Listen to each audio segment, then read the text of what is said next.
Little Batanes, Baguio vibes at maladesyertong pasyalan. Ilan lang po yan sa mga patok at binarayo sa Ilocos Norte na swak pampamilya o pambarkada. Ating saksihan. Di na kailangang pumunta sa Middle East para sa maladesyertong vibes.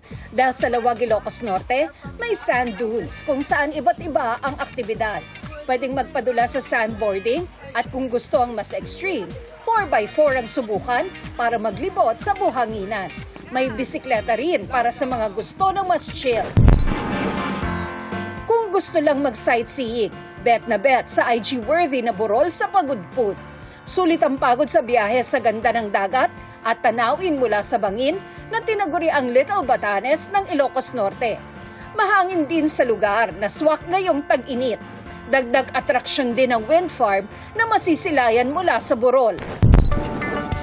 At kung pabalik na sa Metro Manila, pwede ring mag-side trip sa bayan ng Solsona. Ang daraanan mong kalsada, malabagyo naman sa lamig at ganda. Marami kasing pine trees sa gilid ng daan at tanaw rin ang Sea of Clouds.